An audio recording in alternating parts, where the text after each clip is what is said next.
حالکم۔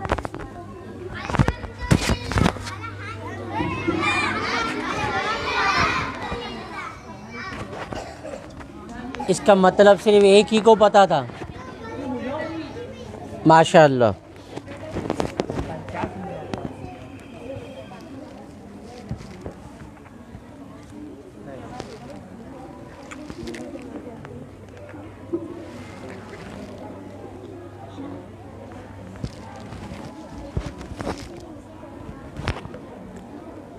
السلام علیکم ورحمۃ اللہ وبرکاتہ۔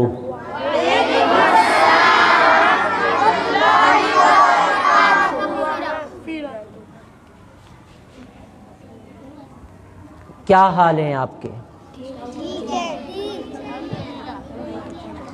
اردو میں ہم پوچھتے ہیں کیسے مزاج ہے، کیا حال ہے، تو اس کو عربی میں کہتے ہیں کیف حالکم۔ کیا کہتے ہیں؟ اس کا مطلب کیا ہے؟ آپ کیسے ہیں؟ عربی میں کیا کہتے ہیں؟ کیف حالکم، آپ کیسے ہیں؟ تو میں آپ سے پوچھتا ہوں کیف حالکم، اب آپ اس کا جواب دیں گے انا بخیر، بڑھیں، والحمد للہ، انا بخیر والحمد للہ۔ سمجھ میں آ گیا؟ اب آپ سے پوچھتا ہوں میں کیف حالکم، کیف حالکم، پورا نہیں بول رہے، پورا بولیں، انا بخیر والحمد للہ، انا بخیر والحمد للہ۔ آئیے ہم اپنے موضوع کی طرف چلتے ہیں۔ آج چونکہ آپ کو پتہ ہے کہ الحمدللہ ہمارے مدرسے میں ہر بدھ کو اسلامی بہنوں کا ہفتہ وار بدھ اجتماع ہوتا ہے، تو آج ہماری یہ نشست 3:30 بجے اینڈ ہو جائے گی۔ اس کے بعد جو خواتین آئی ہیں اور مدرسے میں جو بڑی خواتین یا بڑی بچیاں ہیں، وہ انشاءاللہ ہونے والے بدھ اجتماع میں شریک ہوں گی۔ ابھی سے نیت کر لیں، جو خواتین آ چکی ہیں اور جو آئیں گی ان کو بھی یہ نیت کروا لیں کہ یہ نماز کا سلسلہ 3:30 بجے ختم ہو جائے گا، اور اس کے بعد دعوت اسلامی کے تحت جو ہر بدھ کو اجتماع ہوتا ہے اور اجتماع کے جو بھی معمولات ہوتے ہیں وہ انشاءاللہ 3:30 بجے کے بعد ہوں گے۔ کل ہماری نشست کا اختتام نماز کی پہلی شرط پر ہوا تھا، جس کو نام دیا جاتا ہے طہارت۔ کیا نام دیا جاتا ہے؟ طہارت کے تحت آپ کو 3 چیزیں بتائی تھیں۔ پہلی چیز، نمازی کے کپڑے پاک ہوں۔ دوسری چیز، نمازی کا جسم پاک ہو۔ تیسری چیز، نمازی کی جگہ پاک ہو۔ اب دیکھیں جسم پاک کیسے ہوگا؟ سب سے پہلے تو غسل کیا جائے گا۔ اور غسل کے 3 فرائض کل آپ کو بیان کر دیے۔ اور جب نماز پڑھنی ہوتی ہے تو وضو کیا جاتا ہے، وضو کے بھی 4 فرائض آپ کو بیان کر دیے۔ تو جب مکمل غسل ہے اور کامل وضو کر لیا تو اب آپ کا جسم بالکل پاکیزہ ہو گیا، جسم تو پاک ہو گیا۔ اب کپڑے پاک کرنے کا طریقہ کیا ہے؟ بسا اوقات طلبہ طالبات کو بھی کپڑے پاک کرنے کا طریقہ نہیں آتا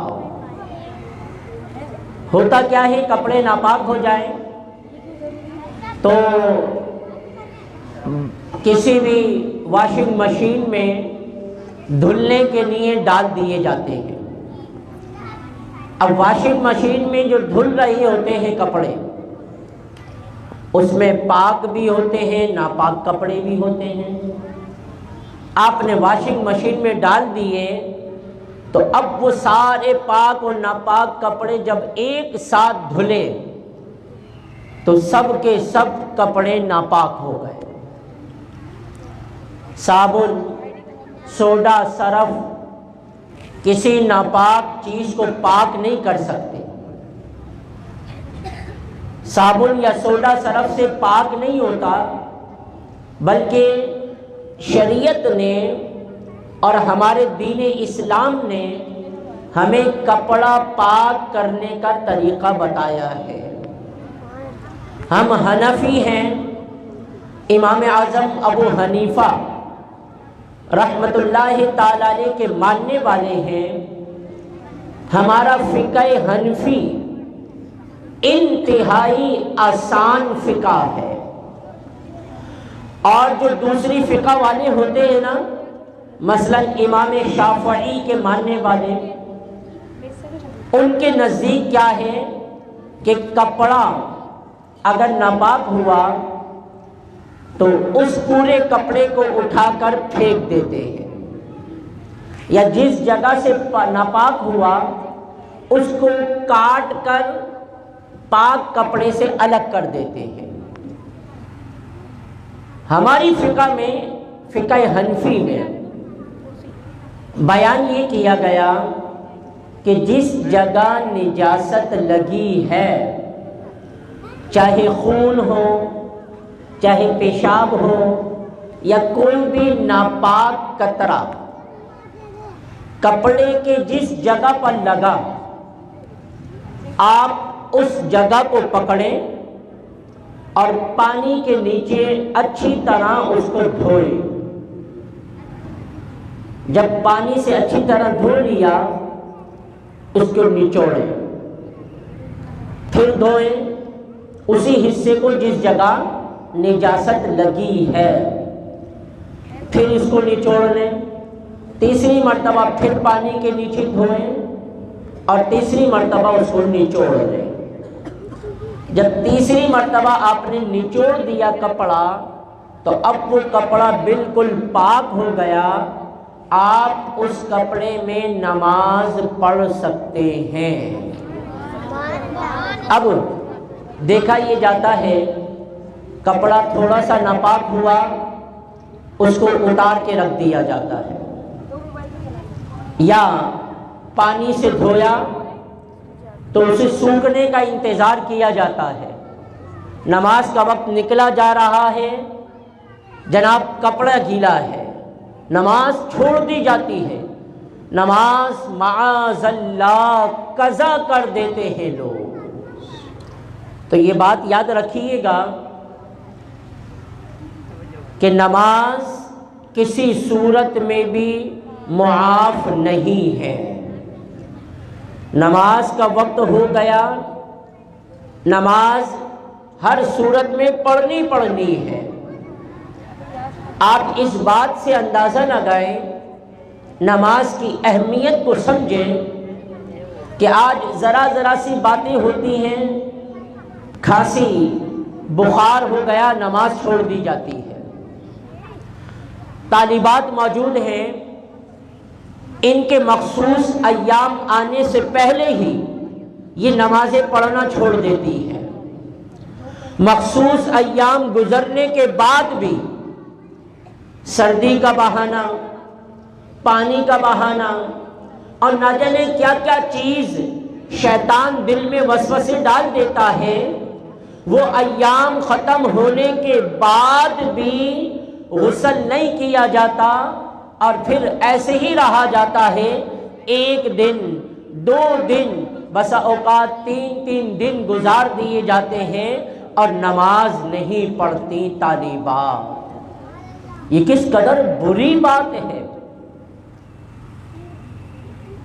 مرد حضرات جتنے طلباء ہیں، ان کو تو چاہیے جیسے ہی وضو ٹوٹ گیا، غسل کی حاجت ہوئی، فوراً غسل کریں، وضو کریں۔ اسی طریقے سے طالبات کے لیے بھی یہی حکم ہے، جیسے جیسے وضو ٹوٹ جائے فوراً وضو کر لینا چاہیے۔ آپ کو پتہ ہے کہ ہر وقت باوضو رہنے سے آپ کے اندر کانفیڈنس بحال ہوتا ہے، آپ کے اندر خود اعتمادی بحال ہوتی ہے۔ جو طلباء یا طالبات بات چیت کرنے سے گھبراتے ہیں، ڈر لگتا ہے، کوئی بڑا سامنے آ جائے تو بات چیت نہیں ہو پاتی، الفاظ بگڑتے ہیں، جملے آگے پیچھے ہوتے ہیں، پسینہ آ جاتا ہے گھبراہٹ کی وجہ سے، تو علماء نے لکھا کہ اگر ہر وقت باوضو رہیں گے آپ کی یہ دل کی گھبراہٹ ختم ہوگی، آپ کے اندر کانفیڈنس آئے گا، خود اعتمادی آئے گی، اور گھبرانا، ڈر لگنا، خوف زدہ ہونا، پسینہ آنا، یہ باوضو رہنے کی برکت سے یہ ساری چیزیں ختم ہو جائیں گی۔ تو آج ہی سے ارادہ کریں کہ جب بھی ہم بے وضو ہوں گے فوراً جا کر وضو کر لیں گے تاکہ ہماری خود اعتمادی بحال رہے۔ ایک اور بات توجہ کے ساتھ سنیں، سب اپنے کام چھوڑ دیں، اپنی باتیں ختم کریں، توجہ کے ساتھ۔ باوضو جب بندہ ہوتا ہے اللہ کے فرشتے اس پر رحمت کی دعا بھیجتے ہیں۔ جس گھر میں باوضو شخص ہو اللہ کی رحمت کے فرشتے اس گھر میں آتے ہیں۔ اب آپ بتائیں، جس گھر میں اللہ کی رحمت کے فرشتے آئیں گے تو کیا بیماریاں آئیں گی، پریشانیاں آئیں گی؟ آج گھروں کے اندر جو بیماریاں آتی ہیں، پریشانیاں آتی ہیں، اس سبب سے بھی آتی ہیں کہ گھر کے رہنے والوں پر غسل کرنا ضروری ہوتا ہے، جان بوجھ کے غسل نہیں کرتے، جان بوجھ کر تاخیر کرتے ہیں۔ تو تاخیر چاہے مرد حضرات کریں، چاہے خواتین کریں، طلباء تاخیر کریں یا طالبات تاخیر کریں، ڈر جانا چاہیے کہ کہیں ہم نے غسل کرنے میں تاخیر کی اور اگر بے غسل ہی موت آ گئی، سردی کی وجہ سے ہم نے تاخیر کی، گھر کے کام کاج کی وجہ سے ہم نے تاخیر کی، غسل نہ کیا اور بے غسل اگر موت آ گئی تو کس قدر محرومی والی بات ہوگی۔ تو ہمیشہ یاد رکھیں بیٹا، جب بھی وضو ٹوٹ جائے فوراً وضو کر لیا کریں، جب بھی غسل کرنے کی حاجت ہو سردی نہ دیکھیں۔ آپ غسل کے جو 3 فرائض ہیں جلد از جلد آپ اس کو سر انجام دے دیں، غسل کر لیں، اور اس بات کا خوف اپنے دل میں رکھیں کہ اگر غسل کرنے میں تاخیر کی تو کہیں موت واقع نہ ہو جائے۔ آپ سنتے رہتے ہیں نا، بندہ سویا، سوتے میں اٹھا ہی نہیں، سوتے سوتے مر گیا، اور اگر اس وقت غسل فرض ہو اور بے غسل ہی مر گیا تو آپ بتائیے کس قدر محروم موت ہوگی۔ اسی طریقے سے طہارت میں تیسری چیز کپڑا پاک کرنے کے متعلق میں بتا رہا تھا کہ بسا اوقات مشین میں خواتین کپڑے دھوتی ہیں تو ان کو چاہیے، الحمدللہ جو دعوت اسلامی کے ماحول سے وابستہ ہیں وہ تو ان باتوں کو سمجھ جاتی ہیں کہ پاک کپڑے الگ رکھے جاتے ہیں، ناپاک کپڑے الگ رکھے جاتے ہیں، اور جتنے ناپاک کپڑے ہوتے ہیں ان کو الگ سے پہلے کھنگال لیا جاتا ہے، ان کی نجاست والی جگہ کو دھو دیا جاتا ہے، اور کپڑے کھنگال کر گیلے کر کے اچھی طرح پھر بعد میں مشین میں ڈالے جاتے ہیں۔ ایک تو یہ طریقہ ہے کپڑے پاک کر کے دھونے کا کہ اگر آپ نے کپڑے پاک کر کے مشین میں ڈالے ہیں تو پھر تو سارے کپڑے پاک رہیں گے۔ ایک دوسرا طریقہ یہ ہے کہ جب مشین میں سے آپ کپڑے نکالتی ہیں، صابن والے سرف والے کپڑے ہوتے ہیں، تو اس کو کسی بالٹی میں یا کسی ٹب میں نکالیں اور اوپر سے بالٹی کا ٹب کا نل کھول دیں، بالٹی فل بھر جائے، ٹب فل بھر جائے تو تھوڑا بہت پانی بہہ جائے، آپ کو اندازہ ہو جائے کہ 3 ہاتھ کے قریب پانی بہہ گیا ہے، پھر بھلے آپ نل بند کر دیں اور کپڑے کھنگال کر الگ کر دیں، تو اس طرح بھی وہ کپڑے بہتے پانی کے حکم میں آ جائیں گے، اور بہتے پانی کے حکم میں جب کپڑے آ جائیں گے تو سب کے سب کپڑے خود بخود پاک ہو جائیں گے۔ تو اگر ان 2 طریقوں کا خیال رکھیں گے، یہ طریقے الحمدللہ دعوت اسلامی کے ہونے والے اجتماعات میں بیان کیے جاتے ہیں، تو آج جس طرح آپ تشریف لائی ہیں طالبات خواتین، یہ اپنے ذہن بنائیں کہ ہر بدھ کو الحمدللہ ہماری مدرسے میں خواتین کا اجتماع منعقد ہوتا ہے، اور ان میں اسی طرح کے مسائل دیگر اور باتیں سیکھی اور سکھائی جاتی ہیں۔ تو طالبات اور خواتین یہ آج کی اس نشست میں نیت کر لیں کہ ہر بدھ کو جو اجتماع ہمارے یہاں مدرسے میں ہوتا ہے، ہر بدھ کو انشاءاللہ اجتماع میں ضرور بھی ضرور آیا کریں گی۔ اب دیکھیں آپ، نماز کی پہلی شرط پوری ہوئی، طہارت۔ کون سی شرط ہے نماز کی؟ آپ نے سماعت کر لیا اس کی تفصیل، اب دوسری شرط پر آئیں۔ نماز کی دوسری شرط ہے ستر عورت۔ کون سی شرط ہے؟ اب توجہ سے سنیں، ستر عورت کا مطلب ہوتا ہے چھپانے والی چیز۔ کیا مطلب ہوتا ہے؟ چھپانے والی چیز، یعنی جس چیز پر ہر وقت پردہ رہے، جو چیز ہر وقت چھپا کر رکھنی چاہیے، ہر وقت اس پر پردہ ہونا چاہیے، اس کا معنی ہوتا ہے ستر عورت۔ اب غور سے سنیں، جتنے بھی طلبہ ہیں پہلے یہ سن لیں ستر عورت کیا چیز ہے، پھر اس کے بعد طالبات کے لیے میں بتاؤں گا کہ طالبات کے لیے ستر عورت کیا ہے۔ دیکھیں، نماز میں جو دوسری شرط ہے ستر عورت کی، کون سی شرط ہے؟ یہ چھوٹے بچوں کو نہیں پتا، بلند آواز سے کہ کون سی شرط ہے؟ ستر عورت جو دوسری شرط ہے نماز میں طلبہ کے لیے، ناف سے لے کر گھٹنے تک کا یہ مکمل حصہ نماز کی حالت میں چھپا ہوا ہو، پردے میں ہو، یہ لازم اور ضروری ہے۔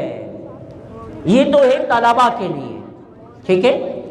اب جو طالبات ہیں اور جو ہماری بڑی اسلامی بہنیں آئی ہیں، خواتین کے لیے نماز کی حالت میں ستر عورت یہ ہے سر کے بال سے لے کر پاؤں کے ٹخنوں تک، یہ مکمل حصہ، اس حصے میں آنے والے تمام اعضاء مکمل چھپے ہوئے ہوں، پردے میں ہوں، یہ لازم اور ضروری ہے، سوائے یہ چہرے کے اور ہاتھ کی ہتھیلیوں کے اور پاؤں کے پنجوں کے۔ یہ تین اعضاء، چہرہ، ہاتھ کے پنجے اور پاؤں کے پنجے، یہ تین اعضاء اگر کھلے ہوئے ہوں، ان کے اوپر پردہ نہ ہو، کوئی مذائقہ نہیں۔ اس کے علاوہ سر سے لے کر پاؤں تک کے تمام اعضاء نماز کی حالت میں چھپے ہوئے ہوں، پردے میں ہوں، ڈھکے ہوئے ہوں، یہ لازم اور ضروری ہے۔ اب انتہائی توجہ کے ساتھ سنو۔ بسا اوقات بعض خواتین، بعض طالبات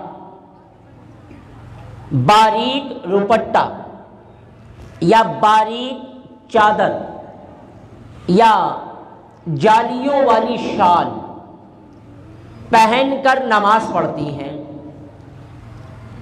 اس روپٹے، چادر یا شال اتنی باریک ہوتی ہے یا جالی والی ہوتی ہے کہ بالوں کی سیاہی چمکتی ہے۔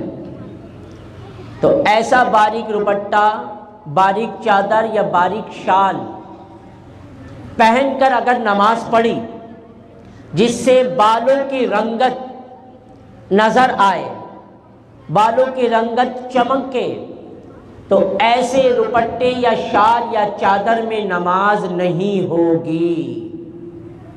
یاد رکھیے گا، یہ بہت ضروری بات ہے۔ طالبات توجہ سے سنیں کہ جو اسکارف بسا اوقات باریک ہوتا ہے، روپٹہ یا چادر یا شال باریک ہوتی ہے یا جالی والی ہوتی ہے، اگر اتنی باریک چادر، روپٹہ یا شال سے نماز ادا کی تو نماز نہیں ہوگی۔ کیوں؟ کیونکہ نماز کی شرط ستر عورت، سر کے سارے بال چھپے ہوئے ہوں، پردے میں ہوں، ان کی رنگت بھی جھلکنی نہیں چاہیے۔ جب اس انداز میں پردہ ہوگا تو یہ ستر عورت کی شرط پائی جائے گی، اور جب ستر عورت کی شرط پائی جائے گی تو نماز آپ کی کامل ہوگی، وگرنہ نماز نہیں ہوگی۔ تو یہ آپ کی دو شرطیں مکمل ہوئی۔ پہلی شرط کون سی ہے؟ طہارت۔ دوسری شرط کون سی ہے؟ ستر عورت۔ تو آپ نے یہ اپنے ذہن نشین کرنا ہے۔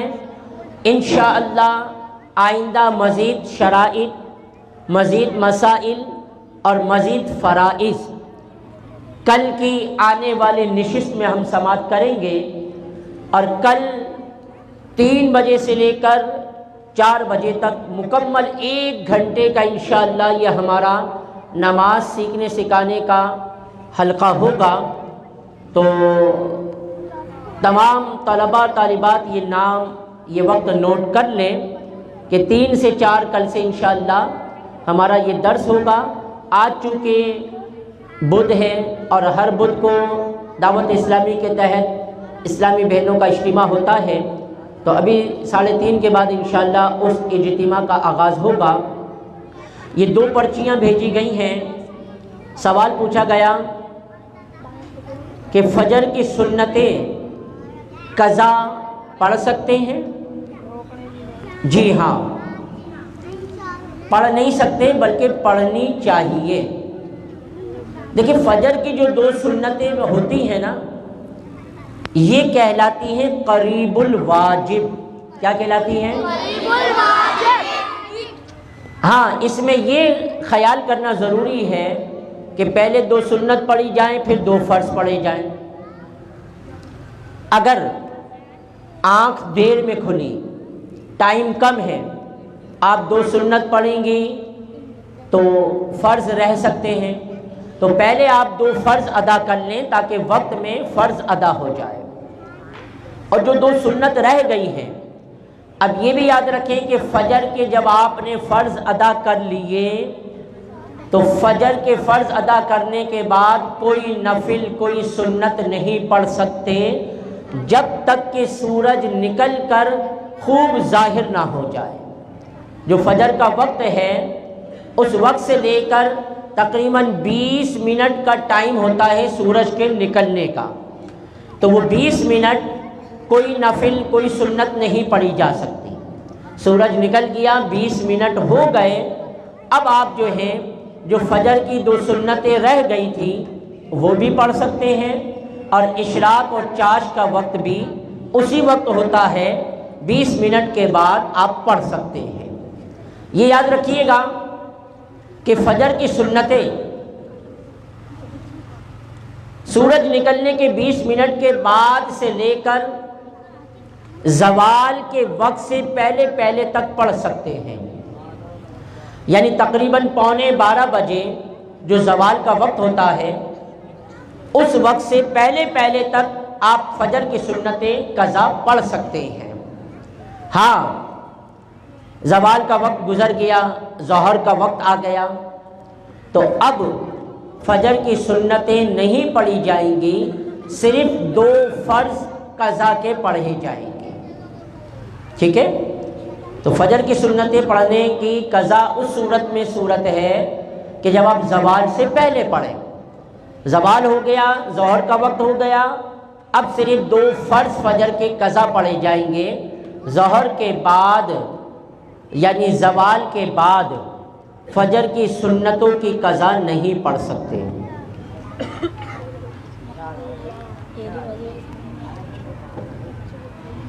ایک سوال کیا گیا ہے کہ اگر ہاتھ وغیرہ پر چوٹ لگ جائے اور ڈاکٹر صاحب نے پانی لگانے سے منع کیا ہو تو پھر غسل اور وضو میں وہ جگہ کیسے دھوئی جائے؟ تو دیکھیں، اگر چوٹ معمولی سی ہے، ہلکا پھلکا سا خون نکلا ہے، کھرن جما ہوا ہے، تو اس پر تو پانی بہانے میں کوئی مسئلہ نہیں۔ ہاں، چوٹ گھیری ہے، ٹانکے لگے ہیں، زخم گھیرا ہے، اور آپ کے ڈاکٹر نے عام گلی کوچوں کو ڈاکٹر نہیں، ماہر اسپیشلسٹ ڈاکٹر جو ہوتے ہیں، جو بہترین جراح ہوتے ہیں، انہوں نے یہ کہا آپ کو کہ اگر زخم پر پانی لگے گا تو زخم بڑھے گا، خطرناک ہو سکتا ہے، جان لیوا ہو سکتا ہے، ہاتھ کاٹنے کا اندیشہ ہو سکتا ہے۔ تو ایسا کوئی اسپیشلسٹ ماہر ڈاکٹر یا جراح یا طبیب اس نے کہا ہو کہ اب اس زخم پہ پانی نہیں لگانا، تو آپ اس زخم پہ پٹی باندھ لیں یا پھر پلاسٹک پہن لیں، پلاسٹک کی تھیلی وغیرہ پہن لیں، تو پھر اس پلاسٹک کے اوپر سے یا زخم کے اوپر سے پانی اوپر بہا دیں، اندر پانی نہ جائے۔ اس کے علاوہ زخم سے ہٹ کر جو اعضاء ہیں ان اعضاء پر پانی بہائیں، زخم والی جگہ پر پانی نہ بہائیں، تو پھر بھی آپ کا غسل اور وضو ہو جائے گا۔ اللہ رب العالمین ہمیں ان مسائل میں غور و فکر کی توفیق عطا فرمائے اور دینی مسائل کو سمجھنے، اس پر عمل کرنے کی سعادت عطا فرمائے۔ آمین بجاہ النبی الامین صلی اللہ علیہ وسلم۔ اب انشاءاللہ ہفتہ وار دعوت اسلامی کے تحت خواتین کا جو اجتماع ہوتا ہے اس کا آغاز ہوگا۔ جو میری مائیں بہنیں تشریف لائی ہیں وہ بھی ضرور بیٹھیں۔ اس اجتماع میں بھی آپ کو بہت کچھ سیکھنے اور سکھانے کا موقع ملے گا۔ دعائیں بھی یاد کروائی جاتی ہیں، اللہ کے مبارک ناموں کا ذکر بھی ہوتا ہے اور اجتماعی دعا بھی ہوتی ہے۔ اجتماعی دعا کی برکت یہ ہے، علماء نے لکھا کہ جہاں 40 مومن جمع ہو جائیں اور وہ دعا کریں تو اللہ تعالی وہاں کی دعا ضرور قبول فرماتا ہے۔ تو یہاں اتنی طالبات آئی ہوئی ہیں، بڑی خواتین آئی ہوئی ہیں، ان سب سے میں گزارش کروں گا اجتماع کے اختتام پر جو دعا مانگی جائے گی، اجتماعی دعا ہوگی، اس میں ضرور بھی ضرور شرکت کریں۔ اللہ رب العالمین ہمیں اجتماعی درود و سلام میں ہر بدھ کو آنے کی سعادت اور توفیق عطا فرمائیں، آمین بجاہ النبی الامین صلی اللہ علیہ وسلم۔